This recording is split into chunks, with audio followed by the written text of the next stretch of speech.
할렐루야. 불타는 금요일 저녁, 오늘도 주의 전에 나와 말씀 앞에 또 주님의 성령의 임재 가운데 나오신 여러분을 환영하고 축복합니다. 우리 옆에 있는 분들 보면서 또 인사합시다. 사랑합니다. 하나님이 당신을 꽉 붙들고 계십니다.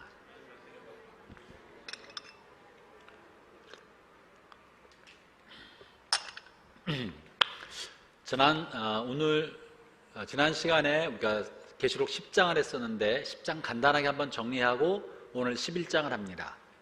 11장, 12장, 13장 이 세 장은 계시록 전체 중에서 해석하기가 제일 어려운 본문입니다. 이 본문으로 인해서 많은 이단도 나오고 기독교 안에서 다양한 종말론도 나오고 난해하고 복잡하고 어려운 이 상징의 의미가 무엇인지에 대해서 바라보는 관점이 너무 다양하기 때문에 가장 어려운 본문이 오늘 다음 주 오늘 11장, 12장, 13장인데요 11장 들어가기 전에 지난 시간에 했던 10장 중요한 사항을 먼저 다시 한번 정리하고 10장과 11장, 12장, 13장은 전부 다 주된 환상, 종말에 관한 심판의 환상, 주된 환상에서 잠깐 벗어나서 삽입된 환상이다 이렇게 말씀드렸어요. 그죠? 7 봉인 떼는 것이 메인 환상이고 또 7 천사가 나타나서 7 나팔을 부는 게 메인 환상이고 그리고 7 대접을 쏟으면서 부으신 하나님의 진노의 대접이 메인 환상인데 이렇게 큰 주된 환상이 일어나던 도중에 갑자기 난데없이 뜬금없이 뭔가 맥락 없이 다른 환상이 보이는 거예요. 이게 삽입된 환상이다 혹은 막간 환상이다 이렇게 말하는데 이 막간 환상, 삽입된 환상은 뭔가 굉장히 중요한 메시지를 주기 위해서 긴장감을 가지고 보여준 환상이 막간 환상, 삽입된 환상입니다. 근데 지금까지 막간 환상, 삽입된 환상은 조금씩 나왔는데 이 6 나팔 지나고 7 나팔 불 그 직전에 이게 길게 10장, 11장, 12장, 13장까지 길게 나오고 있습니다. 내용도 어렵고 복잡하고 무섭고 두렵기만 합니다. 이것은 막간 환상이라고 보기보다는 메인 환상처럼 보이고 거기에 중요한 내용이 들어있는 것이 또한 사실입니다. 그래서 오늘 먼저 10장에서 중요한 내용이 한번 정리해서 11장과 이어지는데요 10장의 핵심 내용은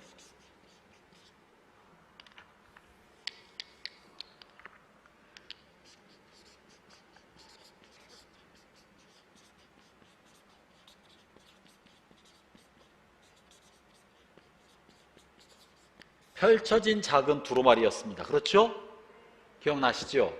이게 앞에서 작은 두루마리가 한번 나왔는데 봉인된 두루마리가 있었고 펼쳐진 게 있었어요. 봉인된 것은 어린 양밖에 뗄 수 없는, 봉인된 것은 아직 일어나지 않은 미래의 일, 아무도 알지 못하는 미래의 일에 관한 것을 봉인된 미래 심판과 재앙에 관련된 것이고 펼쳐진 두루마리, 이 두루마리 속에는 우리가 10장에서 보았어요. 주의 종들과 선지자들에게 미리 말씀하신 것이다 그랬죠? 이것은 이미 말씀하신, 계시된, 알려진 하나님의 말씀이라고요. 그것이 10장에서 해석하고 있는 내용이에요. 그럼 이 펼쳐진 두루마리는 뭐예요? 이미 주의 종들과 선지자들을 통해 이미 계획된 일, 말씀하신 일, 이것이 계시된 성경인 거예요. 그래서 이 펼쳐진 두루마리를 요한에게 주면서 받아먹어라. 이 10장의 핵심은 받아먹는 거예요. 뭐? 검은 건데?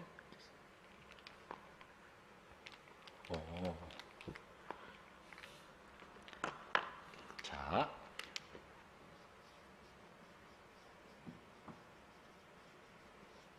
이 작은 두루마리를 받아먹어라 그랬더니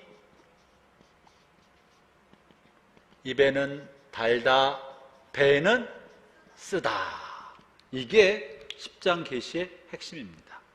입에 달다, 기록된 계시된 주의 말씀, 하나님의 말씀이 지금 6 나팔을 통해 심각한 재앙, 화로다, 재난이로다, 지구상의 3분의 1의 사람이 죽고 바다의 3분의 1 배가 전복되고 땅에 살리면 3분의 1의 나무들이 다 죽는 끔찍한 재앙이 벌어지는 이 환란의 때 하나님의 백성들을 어떻게 해야 되느냐?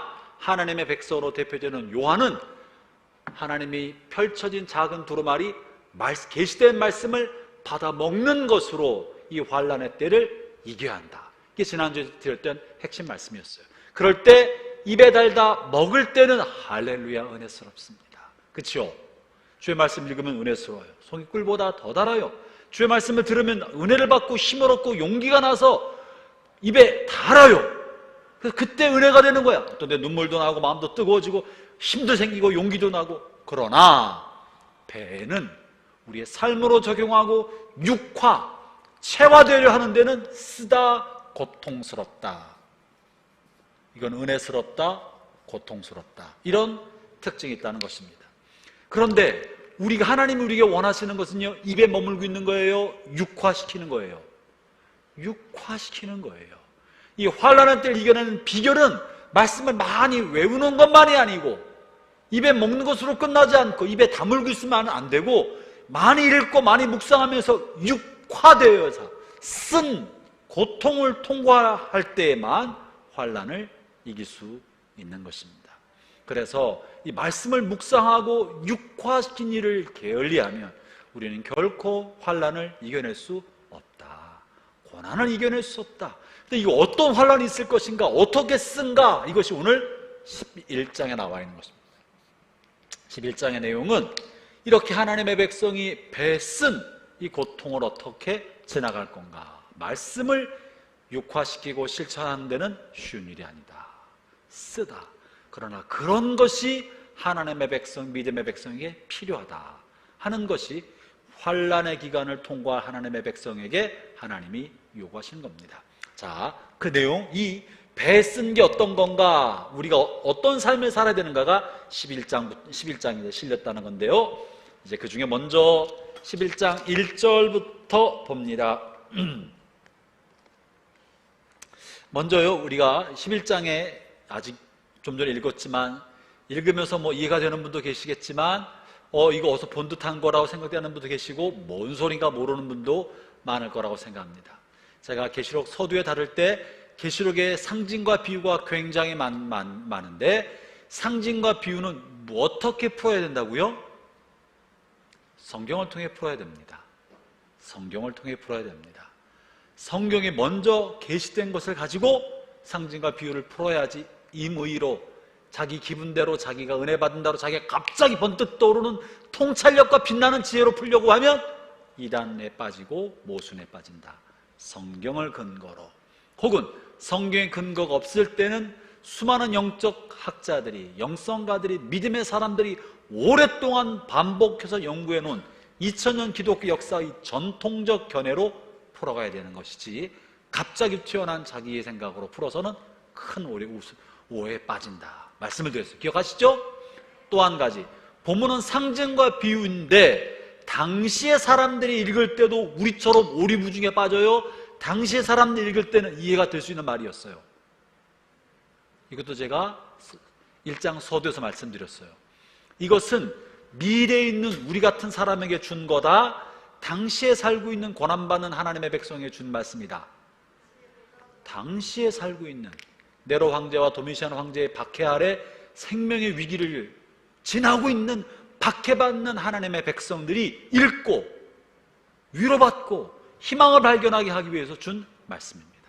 그렇기 때문에 우리는 잘 모를 수 있어도 당시 이 글을 읽는 박해받는 하나님의 백성을 읽고 위로가 되고 희망이 되고 소망을 얻고 이런 능력을 발견하게 되는 거예요. 그 사람들은 이걸 읽을 때 이해가 됐다 안 됐다? 이해가 됐다. 이게 중요합니다. 그러니까 우리가 난해한 것처럼 그 사람도 난해할 거라고 생각하면 착각이고, 내가 무슨 굉장한 진리를 발견한 것처럼 생각하면 착각입니다. 당시의 사람들은 이걸 읽으면서 이 상징과 비유가 이해가 됐기 때문에 은혜가 되고 격려가 되고 소망이 되었던 거예요. 당시의 사람들이 이 상징과 비유가 이해가 됐다면 어떻게 이해가 될 수 있을까? 가장 쉬운 거는요, 성경에서 해석을 가져오는 거예요. 오늘 몇 가지 보면 그렇구나 이제 이해하게 될 거라고 생각합니다. 먼저 1절 계시록을 저와 함께 지금 1장부터 지금 10장까지 왔어요. 절반 왔어요. 앞으로 절반을 더 가면 계시록이 뻥 뚫려. 좀 뚫리고 있나요? 할렐루야. 역시 우리 성도들이 지혜롭고 총명해요. 조금만 더 가면 이제 와 하고 계시록 전체 그림이 보이고 이 시대 하나님 주신 말씀이 뭐구나 손에 잡히고 여러분도 박해받았던 아시아 교회 성도들처럼 마음의 희망과 용기와 삶의 지혜와 통찰력을 얻게 될 것이라고 믿습니다. 11장 1절 나는 지팡이처럼 생긴 잣대 하나를 받았습니다. 그때 이런 말이 들려왔습니다. 가서 하나님의 성전과 제단을 재고 그곳에 예배드리는 사람들의 수를 세어라. 지팡이처럼 생긴 잣대는 잣나무를 말하는 것이 아니고요, 자를 말하는 거예요. 자. 개역성경에는 지팡이처럼 생긴 갈대 하나를 주셨다 그랬는데 이 갈대가 당시에 긴 갈대, 이거를 측량하는 자로 썼던 겁니다. 긴 자를 주셨다는 거예요. 그 자를 가지고 뭘 재라 그랬느냐면 측정해라 그랬는데 뭘 측정하라 그러냐면 하나님의 성전, 제단, 그리고 예배드리는 백성, 이것을 측정해라. 수를 세어라, 제단을 재봐라, 성전을 측정해라 라고 말하고 있습니다. 이 측정해라는 것은 무슨 의미일까? 왜 재라 그럽니까? 이 잰다, 자로 하나님이 예언과 계시를 통하여 자를 주면서 뭘 재라, 성전을 재라 이렇게 하신 적이 있습니다. 구약에 에스겔 선지자에게도 성전을 측정하라고 하였고 스가랴 선지자에게도 성전을 측정하라고 했어요. 한번 읽어볼까요? 스가랴서 2장을 봅시다. 2장. 이 측정한다는 말이 무슨 의미일까? 우리는 그냥 설계도를 그리려고 그런 줄로 생각하겠지만 구약을 알고 있는 사람들에게 이것은 이런 의미로 읽혔을 거예요. 스가랴는 말라기서 바로 앞에 있습니다. 2장 1절부터 5절입니다.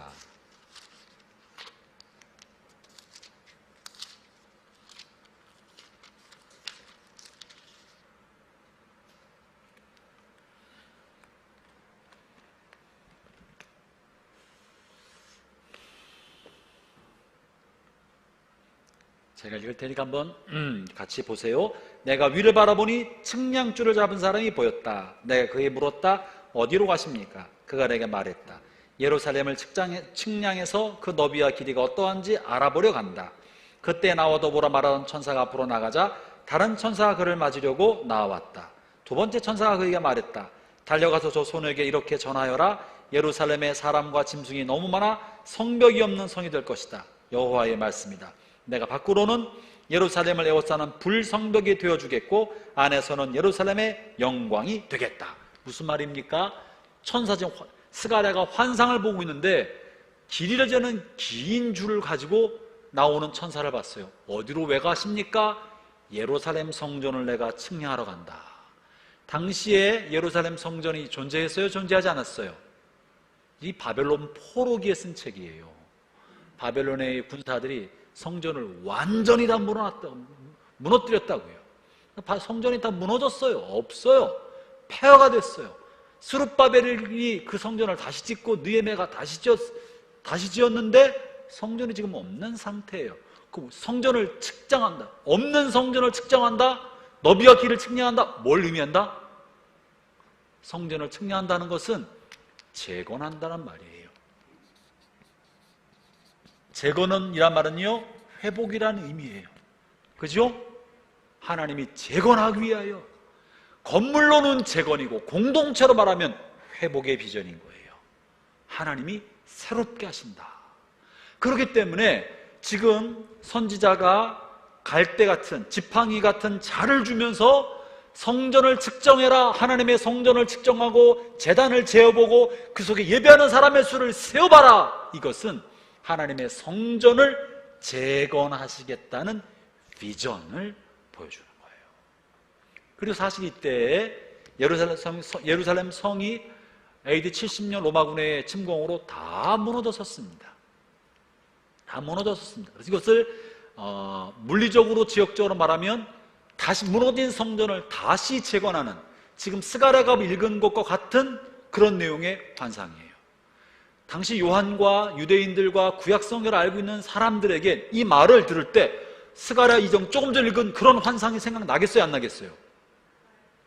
성경을 모르는 사람한테 생각이 안 나지만 구약을 많이 알고 있는 사람에게는 이 말을 들을 때 천사가 줄을 가지고 성전을 측량을 했던 것처럼 지금 성전을 측량을 했던 게 이런 그림이 그려진단 말이에요. 그러면 무너진 성전을 재건하려는 하나님의 계획이 있구나, 회복하려는 하나님의 뜻이 있구나라는 것을 감지하게 될 거예요. 그래서 박해와 핍박 속에 무너졌던 성전, 하나님의 백성 공동체를 다시 세우시겠다 하는 회복의 꿈이 이 안에 들어있는 것입니다.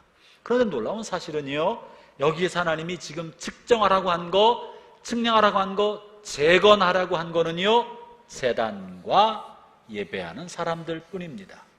성전을 말했는데 성전의 모든 게 아니고 제단과 예배하는 사람들. 지금 우리 성경에는요, 쉬운 성경에는 성전을 뭐라고 써있지?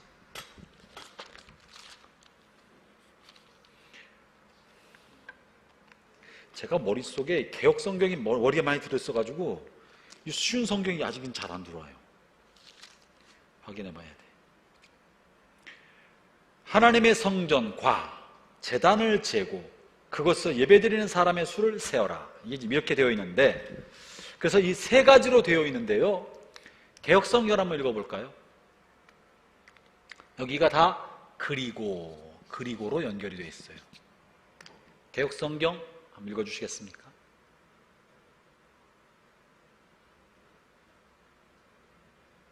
개역성경 계시록 11장 2절인데요. 방송실리요? 시간이 걸리나요? 성전과 제단과 예배하는 제사 드리는 하나님의 백성 이렇게 돼 있죠? 또, 자 보세요. 하나님의 성전과 제단과 그 안에서 경배하는 자들을 측정하라. 맞죠? 그리고 이게 헬러 원어에도 그리고로 되어 있어요. 여기서 사용하는 그리고라는 의미의 헬라어적 표현에는 그리고가 하나님의 성전, 즉 다시 말하면 이런 의미가 있습니다. 그리고란 말 속에는 and의 의미도 있지만 다시 말하면 이런 의미도 있어요. 그래서 학자들은 성전, 다시 말하면 제단과 예배하는 사람들, 이렇게 해석하는 사람도 있습니다. 이해하시겠습니까? 이걸 두 가지로 정리해 보겠습니다. 하나는 실제로 물질적 성전을 의미할 수 있고, 또 하나는 영적인 하나님의 성전, 다시 말하면 제단과 예배하는 백성, 뭐예요? 교회를 말하는 거예요. 교회 공동체. 그래서 박해 동안에 일어나는, 박해 동안에 하나님이 하나님의 백성 공동체를 다시 세우시겠다, 아니면 하나님의 성전, 물질적인 성전을 세우시겠다, 이 두 가지로 해석할 수 있다는 것입니다. 여기에 죄송합니다. 여기에 우리 신약 시대에 바울 신학, 바울이 가르쳤던 바울 서신을 너무 많이 알고 있는 우리가 놓쳤던 것 중에 하나가 여기 새롭게 제시되는 게 있는데, 바울은 바울 서신에서 성전을 뭐라고 가르쳤습니까? 성전은 어디다?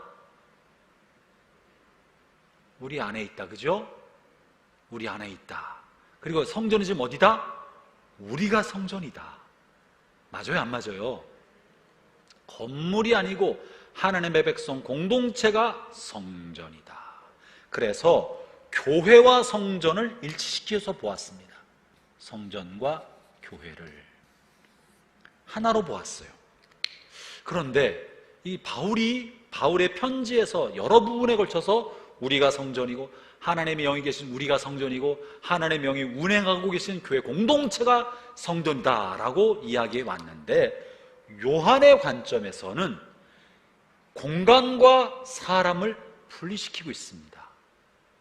하나님의 성전, 다시 말하면 예배드리는 공간과 예배하는 백성을 분리시켜서 공간 자체가 의미 없는 곳이 아니라 하나님을 예배드리는 장소도 중요한 성전으로 보고 있다는 거예요. 이해하시겠습니까? 바울의 관점에서만 이것을 보았으면 성전, 즉 하나님을 예배하는 백성 이렇게 했었을 텐데 그렇게 표현하지 않고 제단, 이거 완전히 물질적인 거라고요. 그리고 백성 하나만 썼어도 이것이 뭐 상징이라고 생각하겠는데 공간과 공간에서 예배한 하나님의 사람을 분리시킴으로 두 가지 다 성전이라는 입장에서 말하고 있습니다. 뭐가 맞는 겁니까? 우리가 바울 서신을, 신약의 바울 서신이 너무 많기 때문에 바울 서신을 통해 보는 그 관점만 가지고 있을 것이 아니라 또 한 가지 가지고 있는 이런 관점, 성전의 공간의 의미도 중요한 것의 하나로 여전히 우리는 유지해야 한다는 거예요. 이해하시겠습니까? 이 성전을 솔로몬의 성전처럼 구약시대처럼 신성히 여길 필요는 없습니다만, 분명히 그것은 아닙니다만, 그러나 하나님을 예배하는 공간인 제단 자체가 의미 없고 아무 데서나 아무렇게나 해도 되는 그런 것으로만 볼 수는 없다. 분명히 하나님은 하나님을 예배하는 공간을 다시 회복시키는 그런 비전과 환상을 주셨고 이 두 가지는 분리시켜서 보아야 한다는 것입니다. 그래서 우리가 너무 한쪽 분에 영적인 것만 이야기하고 물질적인 것은 다 아무것도 아닌 것처럼 던지는 것은 건강하지 못하다. 우리가 언제나 이런 균형 잡힌 시각을 가져야 된다는 것을 지금 1절, 2절 본문에서 성전 그리고 제단과 예배드리는 백성을 통해 볼 수가 있습니다. 물질적인 것과 영적인 같이 봐야 된다. 그런데 여기서 또 이제 특별하게 또 중요한 게 하나가 실려 있는데요. 그러면서 손이 왜 이렇게 됐지? 그러면서 여기는 재지 마라. 재지 마란 말은 측량하지 말란 말은 회복할 때가 아니다라는 거예요. 거기 뭐가 있습니까? 2절 다시 읽어주세요. 2절 시작. 그러나 성전 바깥들은 재지 말고 그대로 두어라. 그것은 이방인들에게 내어준 곳이다. 그들은 42달 동안 거룩한 성을 짓밟을 것이다. 와우, 이게 충격입니다. 오늘 핵심은요 2절입니다. 2절이 다가 아니지만 2절이 굉장히 중요한 내용이고 계시록 11장을 이해하는 핵심 키워드가 2절에 있습니다. 2절, 성전은 세 부분으로 되어 있습니다. 하나는 바깥들, 성소, 지성소로 되어 있습니다. 이 바깥들은 여기가 성막 안에서 여기가 떡상이 여기 있고요, 촛대가 여기 있고요, 분향단이 여기 있었습니다. 이렇게 떡상과 촛대와 분향단이 있는 이곳을 성소라고 부르고, 성소 다음에 휘장이 있고 휘장 안에는 법궤, 언약궤가 있고 언약궤에는 두 천사가 서로 마주보고 하나님의 임재가 있는 시은좌 은혜가 임하는 자리, 거룩한 자리가 법궤 위에 있었습니다. 이것을 지성소라고 불렀습니다. 이 성막 바깥에 여기에 번제단이 있었고 물두멍이 있었습니다. 이 공간을 뜰이라고 불렀습니다. 이 뜰까지 포함해서 성전, 성소인 거예요. 성막. 이해하시겠습니까? 성막에는 거룩한 성소만 있는 것이 아니라 사람들이 돌아다니는 이런 뜰도 있었다. 이 뜰에는, 성전 뜰에는 제사를 잘 드리기 위해서 상한 양을 건강한 양으로 바꿔주는 장사하는 사람들이 있었습니다. 옛날부터 있었던 거예요. 멀리서부터 양을 갖고 오는 동안에 분명히 점도 없고 흠없는 어린 양을 갖고 왔는데 오다가 이 양이 돌불에 걸려 다리가 찢어졌네? 그런 있을 수 있어요, 없어요? 있어. 그러니까 업보다 배가 푹 떨어졌네? 배가 또 상처가 났어. 이런 일이 많기 때문에 조심스럽게 데리고 오지만 여기서 흠없는 양으로 바꿔주는 일을 한다고요. 혹은 어떤 사람은 너무 힘드니까 돈 가지고 와서 여기서 물건을 사는 거예요. 이 장사가 나쁜 것만이 아니라 예배를 온전하게 드리기 위한 보조적 장치로 양을 바꾸어주고 돈을 갖고 온 것을 양으로 바꿔주는 그런 역할을 했었습니다. 이곳에는 이방인도 들어올 수 있었어요. 유대인만 아니라 이방인도 들어와서 활동을 할 수 있는 공간이 있었어요. 뜰도 성소의 한 부분이었던. 그런데 지금 이 제단과 예배하는 백성, 여기를 말하는 거거든요. 여기는 측량해라, 재건하지만 이 뜰은, 사람들이 다니는 이 뜰은 이방인에게 내어준, 이게 또 성소의 한 부분인데 내어주었다 라고 말하고 있습니다. 이게 뭔 말일까? 이 뜰을 내어준다는 말을 두 가지로 해석할 수 있습니다. 지금 하나는 실제로 이 성소가 있는 것이 어디냐면 거룩한 성 예루살렘입니다. 예루살렘의 일부를 이방인들에게 내어주어서 일정 기간 동안 이방인들에게 짓밟히고 이방인이 다스리게 하겠다라는 의미가 들어있습니다. 성전산, 예루살렘에 있는 성전산 한번 사진을 보여주시겠습니까? 이게 예루살렘에 있는 황금돔, 예루살렘 성전산 꼭대기에 있는 성전이에요, 뭐예요? 성전이 아니고 모스크, 이슬람 사원입니다. 지금 예루살렘 옛날 성전이 있던 그 자리에는 이슬람 세력이 황금돔을 가지고 저게 뭐 수십 킬로의 황금으로 만들어진 돔 형태의 이 모스크, 이슬람 사원을 만들어 두었습니다. 실제로 기독교 역사에서는 이 예루살렘을 성지로 여겨서 로마 제국이 이 자리를 차지하고 있었는데, 예루살렘 성이 로마 제국 AD 70년경에 다 무너지고 난 다음부터 사람들은 예수님께서 성전을 헐라 돌 위에 돌이 남지 않을 것이다, 그렇게 말씀하지 않았습니까? 그 이후에 예수님의 몸을 성전 삼아 다시 짓겠다고 하신 다음부터 예수님을 박해했던 유대인들과 유대인들이 흔적 있는 저성은 돌 위에 돌 하나 남지 않도록 다 허물어져야 할 저주받은 곳이다라고 여겼어요. 그래서 기독교 역사 오랫동안에 예루살렘을 차지하고 있었지만 성전을 재건하지 않고 쓰레기 더미로 만들었습니다. 저 성전산, 예루살렘 성전이 있던 장소를 쓰레기 더미로 만들었어요. 벽 일부만 남았고. 그런데 오스만 투르크가 예루살렘을 점령하고 나서, 원래 오스만 투르크 이슬람 제국에게는 성전이 아무 의미가 없었는데 워낙 유대인들, 워낙 기독교인들이 이곳을 성지처럼 여기고 있었기 때문에 기독교를 정복하고 정복했다는 의미와 자존감의 표시로 모스크를 지은 거예요. 그리고 신화를 만들기를 마호멧이 성전산에서 뭐 했다? 예수님처럼 승천했다, 이런 신화를 만들어서 전달했습니다. 예수님이 마호멧이 승천한 산, 저게 성전산이라는 거예요. 거기다 저걸 저어놓은 거예요. 최고의 성전을, 이 모스크를 저어놨어요. 지금까지도 있습니다. 두 번째 사진 보여주실래요? 저렇게 생겨 굉장히 웅장하죠? 계속 세 번째 사진. 네. 그런데 모스크 옆에는요, 옛날 성전의 흔적이 남아 있습니다.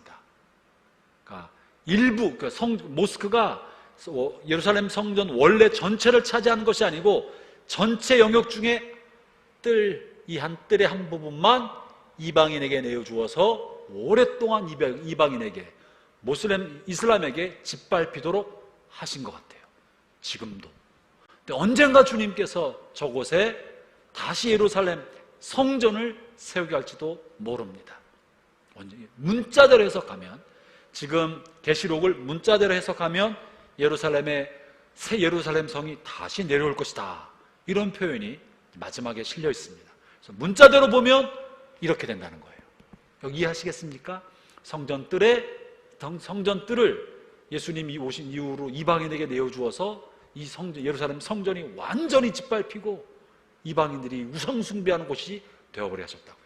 그랬다가 이것을 무너뜨리고 새 예루살렘 성이 그곳에 임하게 될 때 역사의 종말이 되고 하나님이 모든 것을 회복시킨 날이 올 것이다 라고 문자적으로 해석할 수 있습니다.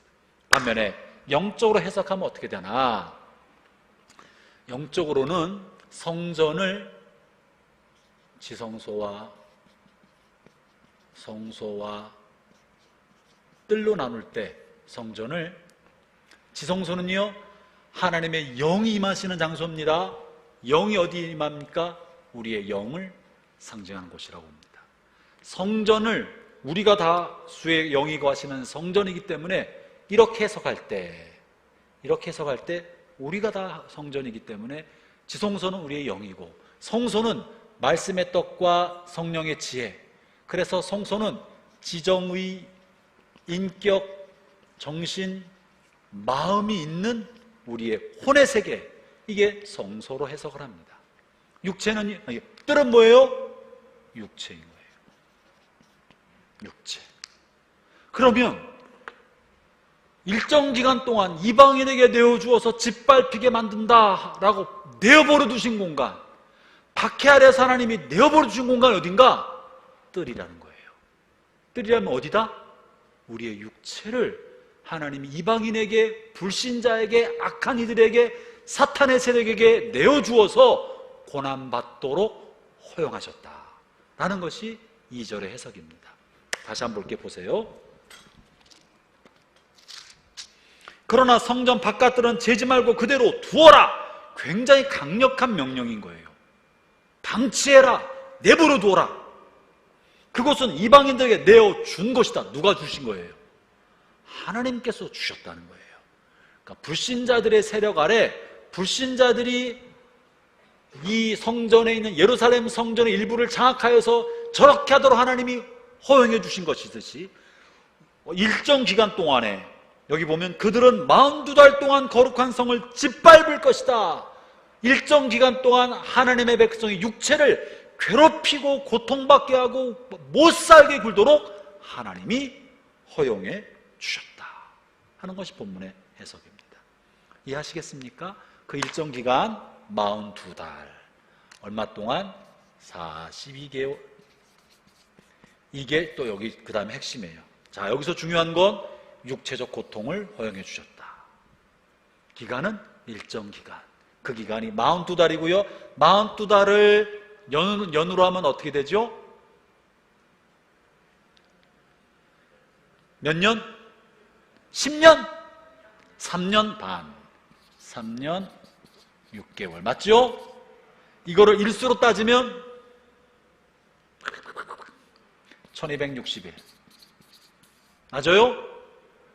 어떻게 알아 이거? 아직 계산기 안 들어봤는데.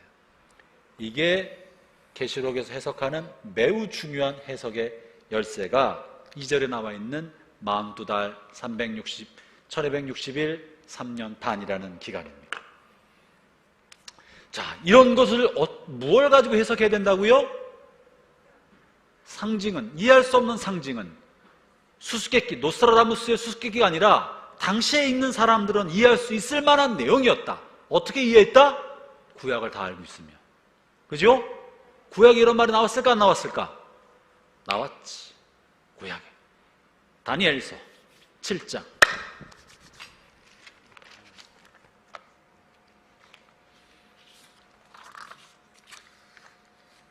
다니엘서 7장.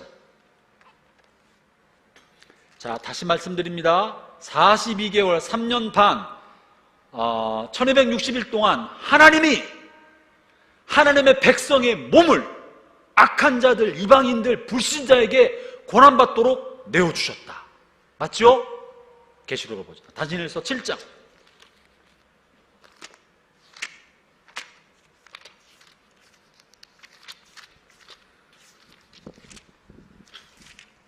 (7장) 25절.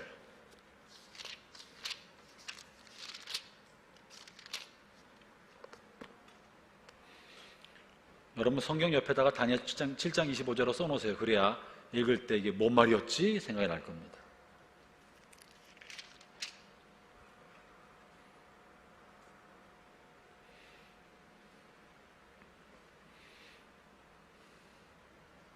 읽어볼까요? 시작. 이 왕은 지극히 높으신 하나님께 대항하며 하나님의 백성을 해치고 죽일 것이다. 그가 또한 이미 정해진 때와 법을 고치려 할 것이다. 하나님의 백성이 그의 손아귀에 들어 몇 년? 3년 반을 지내야 한다. 3년 반. 3년 반이 어디예요? 42달이고 1260일이고 3년 6개월인 거예요. 9장 한번 넘겨. 다니엘서 9장 27절 9장 27절도 써놓으세요.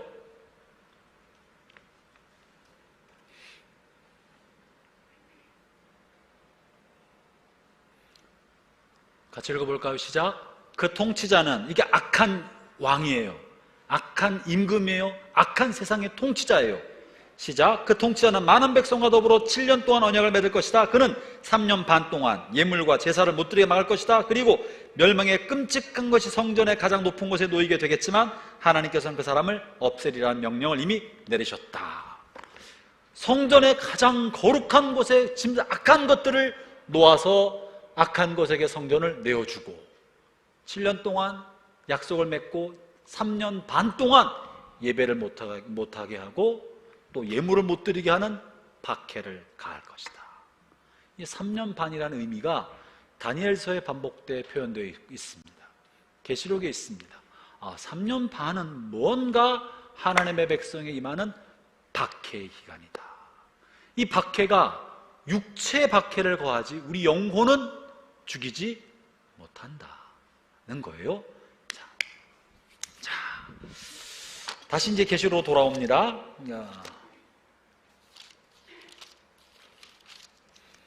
그리고 다시 한번 보는데 여기서 끝나는 게 아니고요. 3년 반 여러 번 반복해 나옵니다.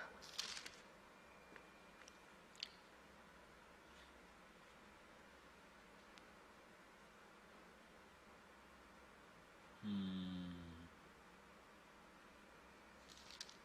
12장 계시록 12장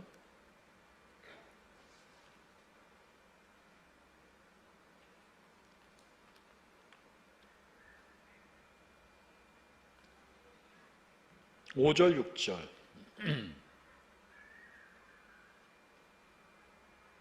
5절에 나온 여자는 교회를 상징하는 용어입니다. 교회를 볼게요. 읽어볼게요. 12장 5절 6절 드디어 여자가 아들을 낳았습니다. 그 아기는 큰 권세를 가지고 장차 온 나라를 다스릴 분이었습니다. 그런 아기는 하나님의 보좌 앞으로 들려 올라갔습니다. 그리고 여자는 하나님이 준비해 두신 광야 한 곳으로 도망쳤는데 그곳에서 며칠이요? 1260일 42개월 3년 6개월인 거예요. 동안 보호받을 수 있게 하셨습니다. 하나님이 여자로 상징되는 교회를 박해받는 1260일 동안 보호해 주셨다. 박해가 지독히 심했기 때문에 보호해 주셨다는 거예요. 무언가 3년 6개월 또 혹은 1260일 42개월이 무언가 굉장한 의미가 있는 숫자라는 게 분명하죠. 의미 있는 숫자예요. 이것이 괜히 던져진 상징이 아니라 분명한 의미가 있는, 신약과 구약에서 반복돼 나타나고 있기 때문에 그럼 이것이 뭔가? 오늘 이것이 핵심인데요. 이것을 해석하는데 또 두 가지가 있습니다. 지금 말하는 두 가지는 여기서 말하는 것만큼이나 정통적인 것이고 무엇 하나가 옳다고 단정적으로 말할 수 없이 둘 다 가능성을 가질 수 있고 둘 다 성경적 근거가 있습니다. 그래서 우리가 여기 말하는 것처럼 뭐 하나만 이렇게 믿고 다른 거를 배척하면 곤란해요. 왜냐하면 다 성경의 근거를 가지고 있기 때문에. 그래서 이럴 수도 있고 이럴 수도 있는데 어떻게 되든지 우리가 인생을 살아가면서 발견되어가는 대로 이거였나 보다 알아가는 것이지 하나만 붙들고 다른 거 버리면 안 된다. 자, 이제 이 42개월 1260일 3년 반에 관해서 말씀을 나눕니다. 3년 반이고 조금 전에 다니엘서 9장에 읽을 때는 이 악한 임금 통치자가 몇 년 동안 약속을 맺고 다스린다고요? 읽었는데 7년, 그죠? 7년. 그래서 이것을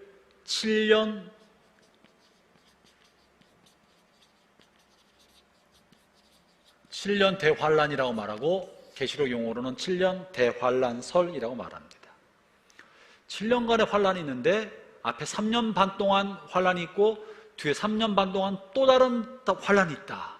이 3년 반을 7년을 두 개로 나눠서 해석을 합니다. 왜 그러냐 하면 앞에 있는 7년 반에는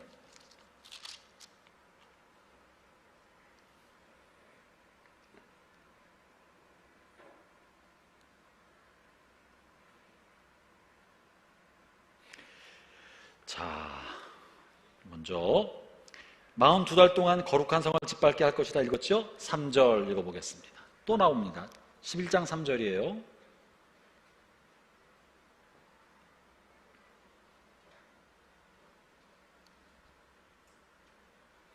(11장 3절에는) 두 증인에 관한 이야기가 나오는데 잠시 후에도 다루겠습니다만, 두 증인 읽어보겠습니다. 시작. 내가 두 증인에게 능력을 주어 1260일 동안 예언하게 할 것인데 그들은 굵은 삼배옷을 입고 그들의 슬픔을 나타낼 것이다. 이 두 증인은 하나님의 사역자입니다. 근데 두 증인이 말씀 전파에 사역을 하는 기간이 며칠이라고요? 1260일. 1260일은 몇 개월? 42개월. 몇 년? 3년 반. 그죠? 3년 반 동안에 하나님의 능력자가 굉장한 능력에 사역을 하는 기간이 있다는 거예요. 반면에 1260일 또 다른 동안에는요, 아무 일도 못하고 도망다니는 기간이 있다는 거예요. 그것이 12장에서 읽은 1260일 3년 반입니다. 3년 반이 서로 다른 내용으로 두 번 나오는 거예요. 한 번은 복음을 전파하면서 박해받는 시간이 있고, 또 한 번은 더 이상 버틸 수가 없어서 하나님이 그들을 광야로 도망가게 만들어서 보호해주고, 그 시간에 악한 임금이 세상을 강력하게 통치하는 시간이 있다는 건데요. 12장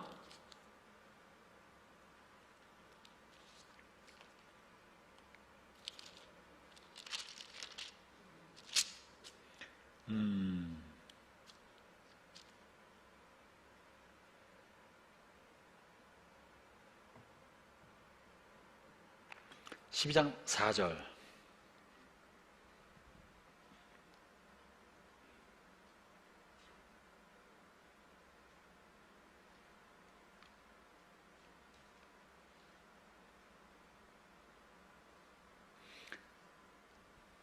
(12장 12절부터) 볼게요. 이제 이게 마귀적 권세가 강력하게 역사할 때가 있다는 건데요. 12장 12절. 그러므로 하늘과 땅에 있는 모든 자들아 기뻐하여라. 그러나 땅과 바다에 있는 자들에게는 화가 미쳤구나. 머리끝까지 화가 난 마귀가 그곳으로 내려갔으니 자기에게 시간이 얼마 남지 않았음을 알고 날뛸 것이다. 하늘은 영광이지만 땅에는 끔찍한 화가 있다. 마귀가 화가 폭발하듯 화가 나서 미친 듯이 날뛸 것이다. 마귀의 권세가 최고조에 달할 때가 온다는 건데요. 그때 어떤 일이 벌어지냐? 14절. 그러나 여자는 큰 독수리의 두 날개를 받아 이미 광야에 마련된 곳으로 날아갔습니다. 그곳에서 여자는 3년 반 동안 뱀의 공격을 피하여 안전하게 지낼 수 있었습니다. 그렇죠? 앞에 3년 반은 하나님의 사람이 복음을 전할 수 있는 시간이었으나, 뒤에 3년 반은 아무것도 못하고 도망가 있어야만 했고, 악의 세력, 마귀의 세력이 극도로 날뛰면서 전 세계를 장악하는 시간. 그래서 3년 반과 3년 반은 동일한 시간이 아니라 뭔가 다른 시간이다. 그래서 이 둘을 합쳐서 7년 대환란이라고 말합니다. 7년 대환란은 어떻게 볼 것인가, 여기에 대해서 이제 종말론을 다루는 학자들의 견해가 다르고, 많은 견해가 있는데 그 중에 핵심되는 거 제가 두 가지로만 정리를 합니다. 저번에 한번 예수님의 재림을 근거로 천년왕국을 말씀드린 바가 있습니다. 다시 천년왕국에 대해서 다루겠습니다만, 천년왕국은 상징이다 라고 하는 분도 계시고, 천년왕국은 예수님의 재림 이후에 오시는 곳이다 라고 보는 분도 계시고, 예수님 재림 전에 이루어진다라고 보는 분도 계십니다. 이 시간은 저는 예수님이 재림하신 다음에 천년왕국이 이루어진다라고 보는 사람이에요. 이것은 전통적인 견해입니다. 이 입장에서 7년 환란을 제가 설명하고 본문을 좀 진행하겠습니다. 예수님이 1000년 동안 왕노릇하리라. 1000년 동안 믿는 자와 함께 하나님 다스리시는 천년왕국의 시간. 예수님과 하나님의 백성이 1000년 동안 왕노릇하는 시간, 이 천년왕국이 예수님의 재림 후에 생긴다. 예수님의 재림이 천년왕국 전에 있다. 재림이 언제냐에 따라서 이것을 전천년설, 전천년왕국이라고 말합니다. 천년이 전에 있다는 게 아니라 예수님의 재림이 천년왕국 전에 있다. 예수님의 재림을 중심으로 보는 거예요. 이런 썰썰 얘기를 하면 여러분 머리 복잡해지고 머리 아픈데 가능하면 좀 적게 하려고 하겠습니다만 이 개념은 좀 알고 계셔야 돼요.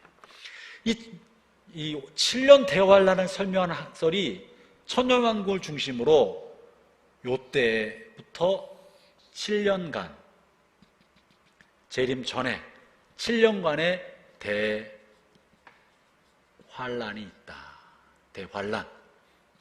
대환란이 7년 전에 있고 예수님의 재림 전에 있고 이 7년의 대환란이 끝날 때 예수님이 재림하셔서 땅인 하나님의 백성들을 다 공중으로 들려 올라가게 하신다. 공중 휴거 혹은 들림의 날이 온다라고 말합니다. 이 들림의 날도 성경에 있는 거예요. 데살로니가 전서 봅시다.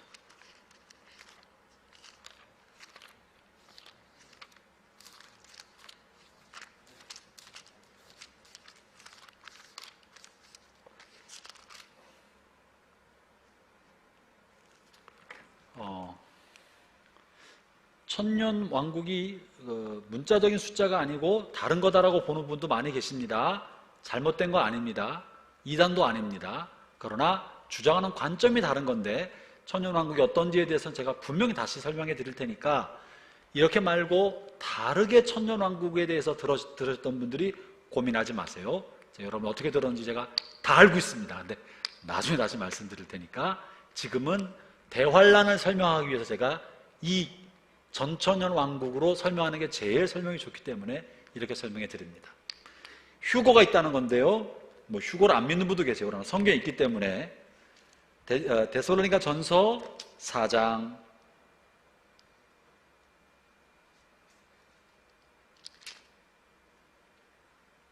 16절, 17절. 데살로니가전서 4장 16절, 17절 제가 읽어보겠습니다. 그날에 주님은 하늘로부터 내려오셔서 천사장의 소리와 하나님의 나팔 소리가 울리는 가운데 큰 소리로 호령하실 것입니다. 그때 그리스도를 믿다가 죽은 자들이 먼저 일어나고 그 후에 살아있는 자들도 그들과 함께 구름 속으로 끌어올려져서 다시 떨어진대 저는 끌어올려져서 구름 속에서 하늘에서 공중에서 재림하신 주님을 만난다. 이게 들림, 한자어로는 휴거입니다. 휴거는 성경에 없는 용어지만 들어올려져서 이게 휴거라는 한자예요. 한자어죠 아마? 들림, 공중에서 하늘에서 주님을 만나서 이거 하늘에서 어린 양과 혼인잔치를 치룬다 하는 게 전천년 종말론을 주장하는 사람들의 주장입니다.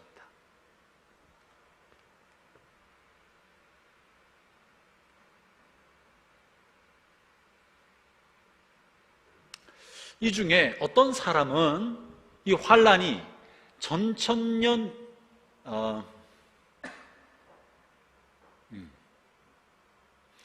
이 천년왕국 동안에 하나님의 백성은 들림받고 악한 사람은 남아서 여기서 환란을 겪는다라고 보는 분도 계십니다.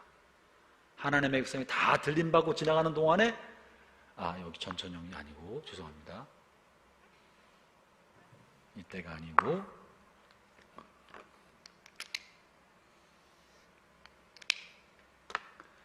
환란 전에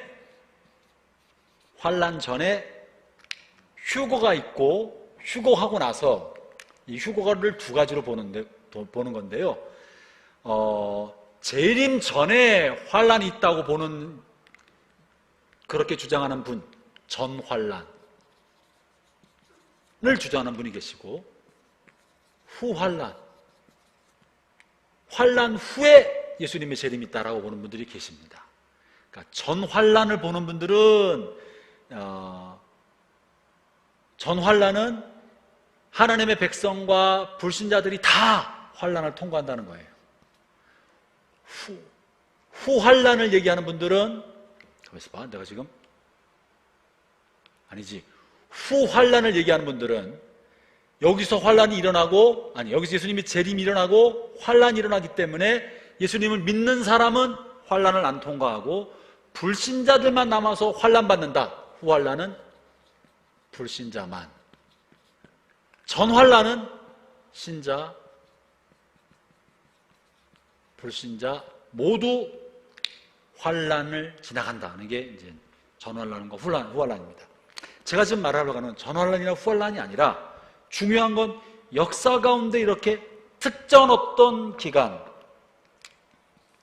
7년이라는 기간 동안에 하나는 적게, 하나는 강력하게 두 때로 나누어서 강력한 박해가 있고, 이때는 복음 전파도 없고 회개도 없는 시간이 있고, 일정한 기간 회개가 가능하도록 복음이 전파되는 이런 기간이 있는 환란 기간이 있다. 이걸 봤을 때는 사실은 이때 다 구름 타고 올라갔으면 뭐 이런 기간이 없을 거라고요. 저는 성도들이 환란을 다 지나고 나서 나중에 휴거한다고 믿는 전 환란이죠. 이쪽 입장인데, 중요한 사실은 성도들이 환란의 기간을 지나간다. 지나가서 믿음의 백성과 불신자들이 같이 환란을 겪게 되는데, 그날을 위해서 대비해서 본문의 말씀을 주셨다는 거예요. 다시 2절을 돌아가 봅시다.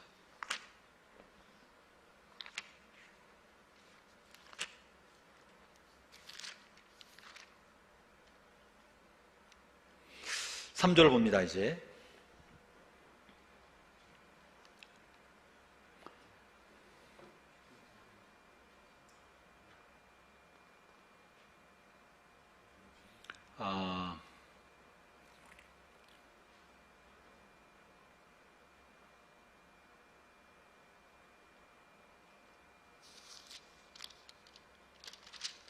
제가 3절 보기 전에 한 가지만 앞에서 더 봅시다.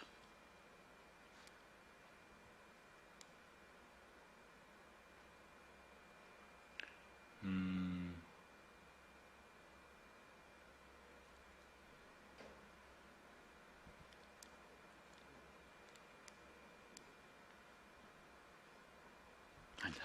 이렇게 3절 보겠습니다. 3절. 3절에는 이제 증인에 관한 이야기가 실려 있는데, 환란과 관련되어서 두 증인이 등장합니다. 3절 읽어보겠습니다. 내가 두 증인에게 능력을 주어 1260일 동안 예언하게 할 것인데, 이 둘은 굵은 삼배옷을 입고 그들의 슬픔을 나타낼 것이다. 이 두 증인이 누구냐가 문제예요. 4절, 이 두 증인은 바로 땅 위에 주님 앞에 서 있는 올리브나무 두 그루와 두 촛대였습니다. 잠시 환란 얘기는 잠시 후에 다루겠습니다. 두 증인 얘기를 하고 다루겠습니다. 두 증인을 보는 관점이 두 가지가 있습니다. 하나는 두 명의 사역자, 하나님의 종입니다. 거기 보면 두 명의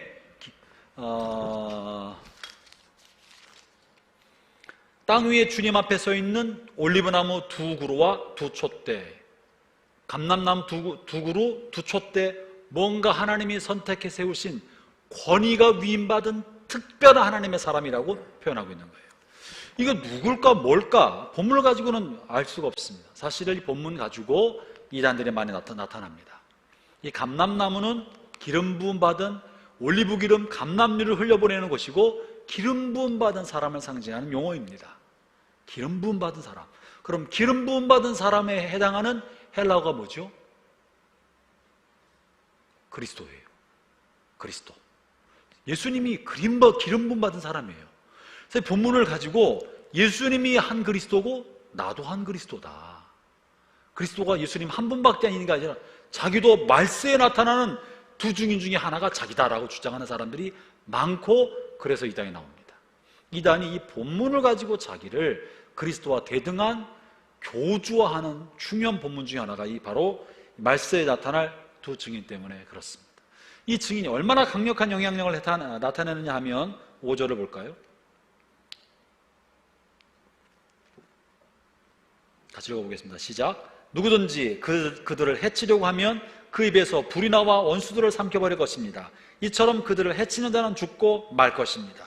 이 증인들은 자기들이 예언하는 동안 하늘에서 비를 내리지 못하게 하고 물을 피로 변하게 하며 언제라도 온 땅에 온갖 재앙을 내리게 할 수 있는 능력을 가지고 있습니다. 누가 세우냐면 하나님이 세운 증인들이에요.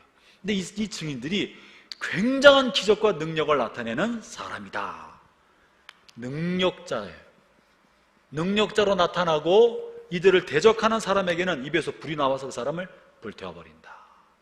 그래서 이 사람들이 추앙을 받지만 나중에 죽게 됩니다. 이 사람들이 이단이냐 누구냐 논란이 많지만 계시록에는 명백하게 이 사람들은 하나님의 증인으로 묘사가 되어 있고 이 사람이 누군지 알 길이 없습니다.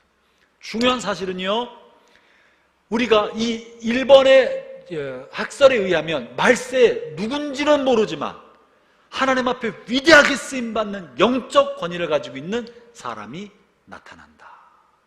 그 사람이 박해 동안에, 이런 강력한 박해가 있는 동안에 복음을 강력하게 전파하고 그 사람은 무지무지 박해를 받으면서 복음을 전파하다가 마침내 짐승에게, 악의 세력에게 죽임을 당한다. 그게 지금 11장에 쓰여있는 내용이에요. 죽었다가 이 사람이 죽을 때 온 세상 모든 사람이 좋아하게 될 것이다. 좋아한다. 그만큼 세상으로부터 배척받는 그런 사람이 등장한다는 거예요. 이것을 문자 그대로 받아들여서 누군지 모르지만 익명의 누군가 있을 거다라고 믿을 수도 있습니다. 그것이 잘못된 믿음이라고 말할 수만은 없습니다. 그러나 이렇게 믿을 때에도 우리가 주의해야 될 것은, 주의사항은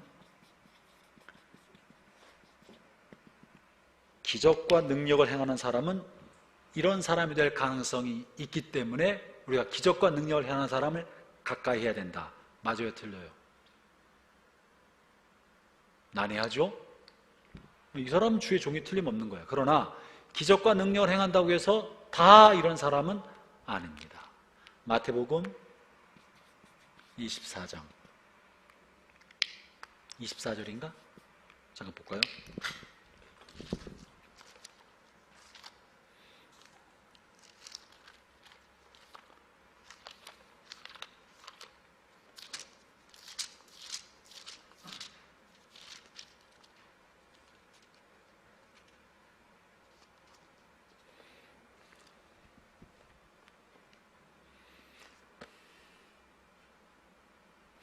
(24장) 혹시 펼치셨습니까?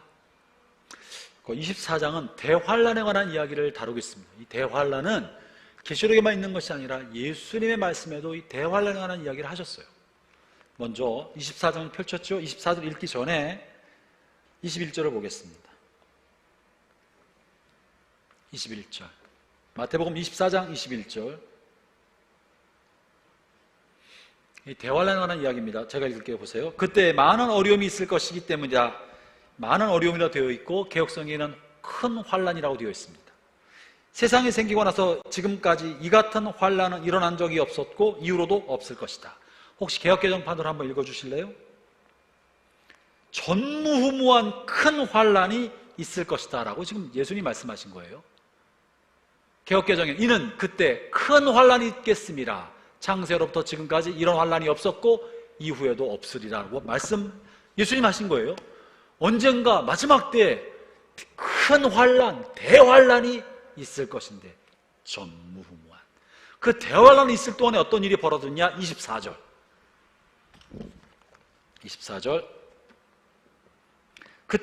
그때면 주님이 곧 오실 것만 같아서 여기 있다 저기 있다, 주님이 그리스도가 여기 있다 저기 있다 라고 많은 말들이 있을 텐데 24절 같이 읽겠습니다. 시작. 거짓 그리스도들과 거짓 예언자들이 일어나서 큰 증거를 내보일 것이고 기적을 일으킬 것이다. 그래서 사람들을 속일 것이다. 그리고 할 수만 있다면 선택하신 사람까지 속일 것이다. 이때 또 등장하는 게 누구예요? 거짓 선지자도 이때 나타난다는 거예요. 거짓 선지자들, 적그리스도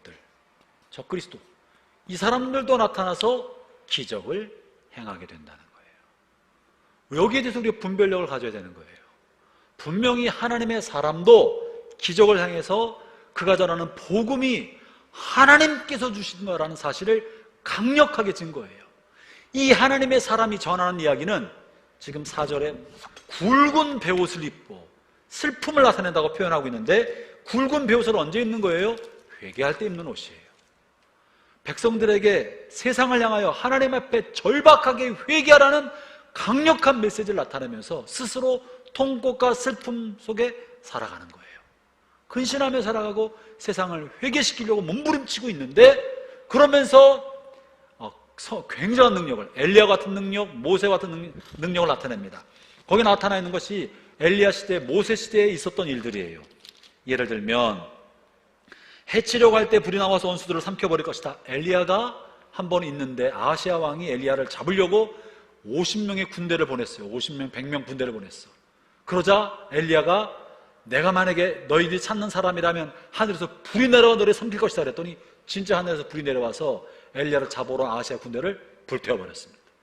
또다시 아하시아 왕이 또 보낼 때 똑같이 해서 3번 그들을 불태웠습니다. 이 일이 벌어졌다고요. 그리고 6절 보면 자기들이 예언한 동안 하늘에서 비를 내리지 못하게 하고, 엘리야가 그래서 3년 6개월 동안 비를 못 내리겠잖아요. 또 물을 피로 변하게 하여 언제라도 온갖 땅에 온갖 재앙을 내릴 수 있는 능력을 가지고 있습니다. 이거 두 증인이 이렇게 한다 그랬는데, 물이 피로 변한 거 모세가 했던 일이에요. 모세와 엘리사가 했던 기적을 이 두 증인들이 함으로 이 사람들이 하나님께서 보낸 하나님의 사람이라는 것을 세상에 알리는 거예요. 이들의 이야기를 쉽게 듣지 마라, 경홀히 여기지 마라. 하나님께서 이런 놀라운 영적 능력, 신적 능력을 주어서 너에게 전한 이것이 사실이라는 것을 알리는 방편으로 능력을 준 것입니다. 그런데 이 사람만 있는 게 아니라 이런 사람도 있어서 신비로운 기적과 이삭을 행함으로 사람을 속인다는 거예요. 이것이 우리의 갈등이고 고민이에요. 종말을 지나갈 때 하나님이 보낸 사람과 거짓 선지자 적그리스도를 어떻게 분별할 수 있을까? 뭘로 분별할까요? 아는 분. 여기에 우리의 분별력이 필요한 거예요. 뭘로 분별해요? 말씀으로. 1. 말씀으로. 그 사람이 말씀대로 하고 있나 이거죠? 또 성경에 뭐로 알리라고 그랬습니까? 사람을 그의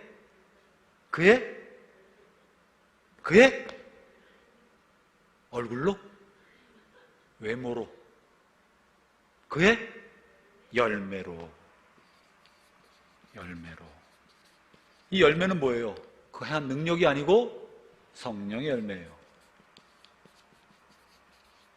그의 삶에 맺혀지는 성령의 열매, 인격적인 열매, 하나님의 성품과 그리스도의 성품을 닮아가는 인격적 열매로 그 사람의 됨됨이를 분별해야 됩니다. 그리고 그가 하는 말과 삶이 성경에 일치하고 있는가를 가지고 분별해야 합니다. 우리가 이 분별력을 갖고 있지 못하면 거짓 선지자를 주의 종인 줄 알고 따라가서 큰 낭패를 보고, 또는 이것에 대한 두려움만 가지고 있으면 하나님의 사람을 알아보지 못하고 배척하는 어리석음을 범할 수 있어요. 회개하라는 말이 듣기 싫기 때문에 이 사람 저거 그냥 또라이야 저거 어떻게 예수를 믿고 저렇게 믿냐 라고 내 마음이 꺼림직하기 때문에 그 메시지를 배척하고 버려서 뒤로 도망가는 사람이 될 수 있습니다. 형제자매 여러분, 저는 이 말세에 하나님께서 이런 사람을 보낼 거라고 믿습니다. 이게 2사람일지 3사람일지는 알 수는 없습니다만 그럴 거라고 믿어요. 그럴 때 분별하면 좋겠습니다. 다시 두 번째, 이제 첫 번째는 이것이 누군지 알지 못하지만 말세에 나타날 익명의 주의 사자다. 이게 한 해석이고, 두 번째 해석은 뭔가? 이제 여기 두 증인이라고 되어 있단 말이죠. 성령이 너에게 임하면 너희가 권능을 받고 예루살렘과 유대와 사마리아와 땅끝까지 이르러 뭐가 되리라? 증인이 되리라. 누가? 우리가. 이 증인은 특정한 어떤 사람이 아니라 성령 예수 그리스도로 말미암아 구원받고 성령 받은 모든 그리스도의 몸된 교회와 성도가 말세의 증인이다라는 또 다른 학설이 있습니다. 교회와 모든 성도가 이 환란의 기간을 통과하고 있는 모든 교회와 성도들이 두 증인이다. 왜 두 증인이라고 했을까? 한 명이라고 하지 않고, 물론 이 두 증인을 읽을 때 두 증인이라는 거, 말세의 기름, 감람나무, 두 감람나무고 두 촛대다 말을 읽을 때 스가랴서가 생각납니다. 스가랴 4장 보겠습니다. 제가 분명히 성경은 성경을 해석해야 된다 그랬죠? 이걸 읽는 사람들은 이 글의 내용을 알고 있을 거라고 말했고 수수께끼가 아니라고 말했는데 여기도 이미 구약에 예언되어 있습니다. 스가랴 4장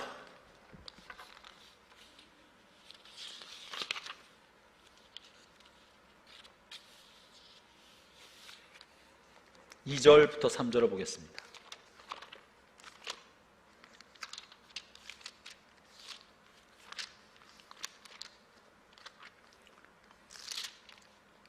벌써 시간 다 갔네. 어떡하지? 4장 2절 3절 제가 읽겠습니다. 천사가 내게 물었다. 무엇이 보이느냐? 내가 대답했다. 순금으로 된 등잔대가 보입니다. 그 꼭대기에는 그릇이 있고 등잔 7개가 있습니다. 그리고 심지어 받침도 7개 있습니다. 그 곁에는 올리브나무 2그루가 있는데 하나는 그릇 오른쪽에 있고 다른 하나는 그릇 왼쪽에 있습니다. 올리브나무 2그루 아까 봤죠? 2그루가 있습니다.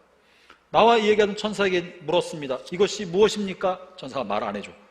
모르느냐? 네, 모릅니다. 말을 안 해줘. 그리고 계속 진행하다 다시 또 11절. 그때 내가 천사에게 물었다. 11절입니다. 등잔 오른쪽과 왼쪽에 있는 올리브나무 2그루는 무엇입니까?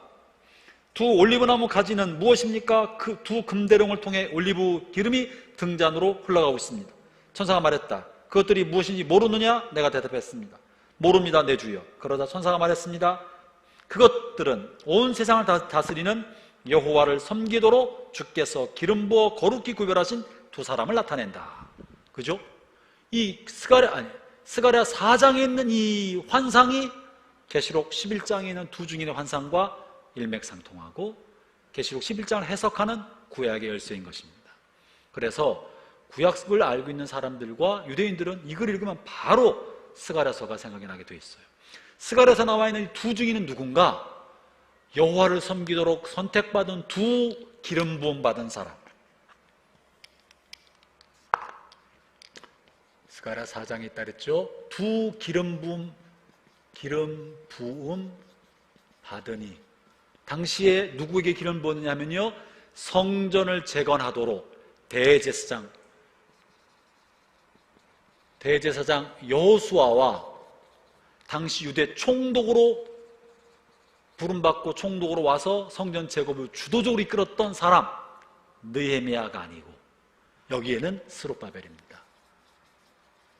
여러분이 스가랴 4장을 읽으면 큰 산아 내가 무엇이냐, 스룹바벨 앞에서 평지가 되리라. 이는 힘으로 되지 않고 능으로 되지 않고 오직 나의 힘으로 말미암아 되느니라. 이것이 4장에 있는 내용이고 조금 전 읽은 그 안에 들어있는 내용이에요.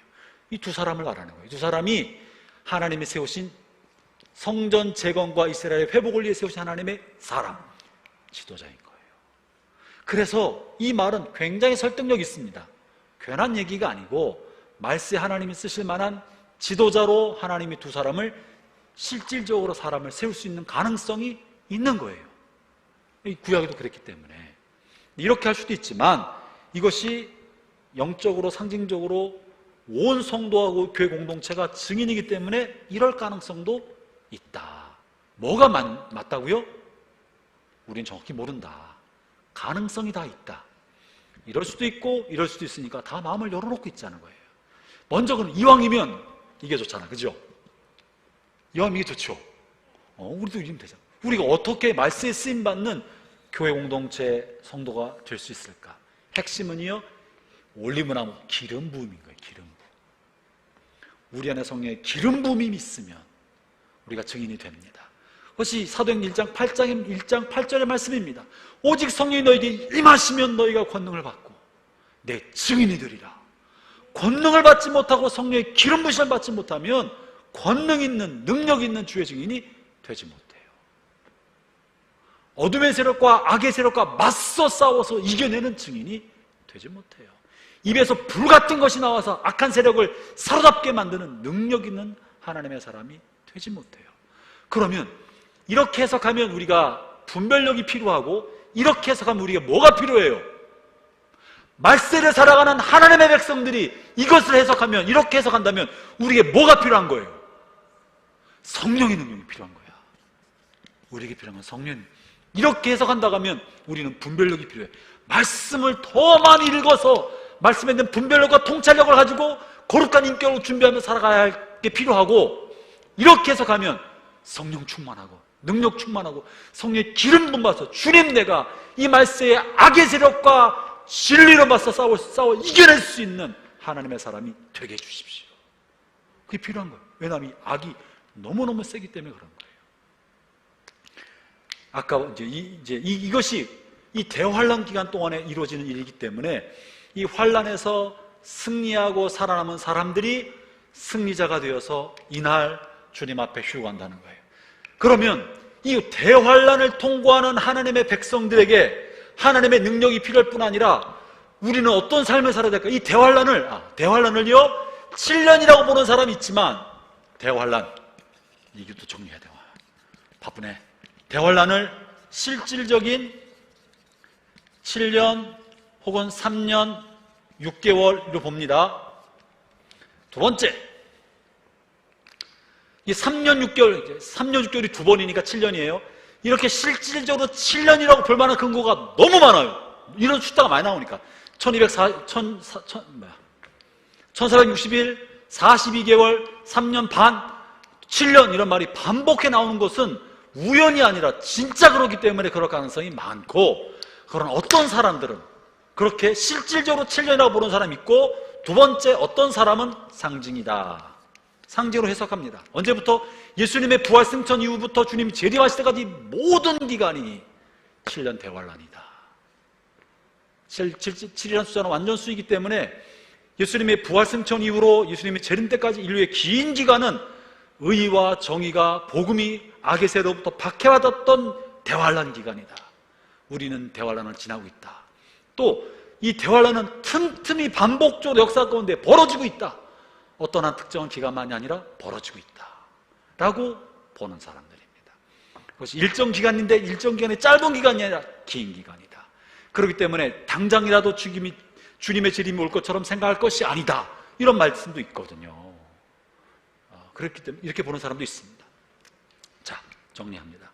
이거든지 상징으로 보아서 이것이 교회 시대 전 시간이던 2000년의 교회 시대 전체든 이거든 우리는 환란을 지나고 있거나 앞으로 닥칠 환란이거나 우리에게 필요한 것은 하나님의 말씀이나 성령, 그리고 정말 필요한 것은 고난을 능히 이겨내는 인내와 믿음입니다. 제가 오늘 말하고 싶은 핵심 사실 이거예요. 사랑하는 형제자매 여러분, 저나 여러분이 이렇게 볼 때 지금 우리는 환란 기간을 지나고 있어요. 맞습니까? 육체가 병이 들 수 있고, 세상으로부터 인정받지 못하는 삶을 살 수도 있고, 내가 애쓰고 노력해놨는데 삶의 열매를 내가 따지 못할 수가 있어요. 이 불의한 세상에 살면서 우리는 공정하지 못한 대우를 받을 때가 있어요. 정직한 사람이 성공하지 아니하고 약삭 빠르는 사람이 성공할 때가 있어 없어? 많이 그래. 여러분이 실패한 거는 성실하지 못해 실패한 게 아니라 세상이 악하기 때문에 실패한 거예요. 악한 세상에서 성공하려면 특별한 방법이 필요하다고요. 악하고 사악하고 기회주의적이고 약삭 빠르고 지지 않으려고 하고 뭔가 인간적인 방법을 동원하지 않고서는 이 악한 세상에 정상에 올라설 수가 없는 거예요. 이게 악한 세상이 돌아가는 작동 원리라고요. 그 중에 우리가 어느 정도 성공할 수 있는 것은 둘 다 적절히 섞어 살기 때문에 그런지 몰라. 그래 안 그래요? 아닌 것처럼 하고 앉았지만 어떤 때는 정직하게다, 어떤 때는 좀 타협되다가 막 이러고 살기 때문에 적절히 성공하고 적당히 실패하고 그러죠. 그러나 약한 세상에 정직하고 진실한 사람이 성공을 보장받지 못합니다. 억울한 일이 많이 생깁니다. 환난 기간을 지나고 있습니다. 그럴 때 우리에게 필요한 것은 더 약삭 빠르고 세속적인 방법이 아니라 하나님의 말씀을 따라 믿음의 삶을 살고 이 불공정한 사회 속에서도 인내하며 살아가는 것이 환난의 기간을 지나는 하나님의 백성의 길인 거예요. 지금이 아니라 미래에 온다고 해도 똑같아요. 그래서 이 계시록에서 결론적으로 이렇게 말해요. 12장 보세요. 12장. 11장에서는 아직 결론이 안 나타났는데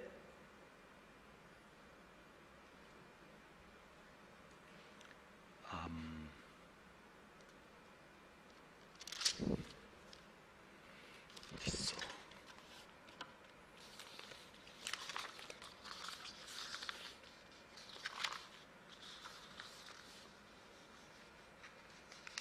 13장. 13장이네. 13장 10절 같이 읽어보겠습니다. 13장까지 이 삽입된 환상, 막간 환상이라고 말씀드렸어요. 이 막간 환상을 통해 하나님이 우리에게 주시고자 하는 말씀, 교회 백성에게, 하나님의 백성에게, 믿음의 성도들이 주시고자 하는 하나님의 말씀은 이거예요. 13장 10절 9절부터 10절을 같이 한번 읽어봅시다. 큰 소리로. 결론입니다. 시작. 누구든지 귀 있는 자는 들으십시오. 사로잡힐 사람이라면 사로잡힐 것이며 칼로 죽임을 당할 사람이라면 칼에 죽임을 당할 것입니다. 이 말은 하나님의 거룩한 백성에게는 뭐와 뭐가 필요하다? 인내와 믿음이 필요하다는 뜻입니다. 할렐루야. 사로잡힐 사람들은 사로잡히게 된다. 죽어야 될 사람을, 죽임을 당할 사람은 죽게 된다. 죽게 되는 것이 잘못된 것만은 아니다. 오래 산 사람이 성공하는 것만도 아니다. 돈 많이 번 사람이, 부자 된 사람이 성공만도 아니고 가난하게 되는 사람도 있고, 하나님의 백성 중에서는 병 걸려서 죽을 사람도 있고, 장수하여 오래 사는 사람도 있고, 그러나 그것이 육체적으로, 육체가 어떻게 됐는지가 신앙의 본질이거나 중요한 게 아니다. 어떤 사람은 하나님의 백성이지만 사로잡혀서 순교당해 죽는 사람도 있고, 어떤 사람은 그렇지 않은 사람이 있는 거예요.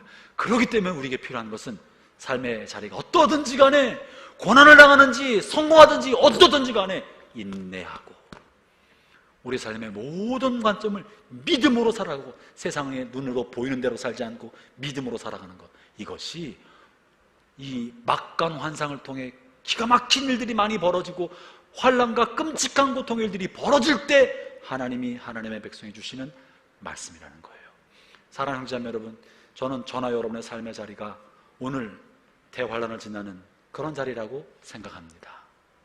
이 기간에 세상 사람처럼 살지 말고 믿음을 가지고 육체가 원하는 대로 살지 아니하고 인내하며, 내게 벌어진 일들이 잘 이해가 되지 않아도 사로잡힐 사람은 사로잡고 죽임을 당할 사람은 죽임을 당한다. 우리는 인내하며 잘 참고 말씀대로 살아가자. 지금 내가 말씀과 성령으로 충만케 돼서 이 세상과 능히 맞서 싸워 이기는 주님의 두 증인으로 살아가는 것, 이것이 하나님이 저와 여러분에게 주신 하나님의 말씀입니다. 그렇게 삽시다. 성령 충만합시다. 하나님의 말씀에 사로잡힙시다. 힘들어도 인내합시다.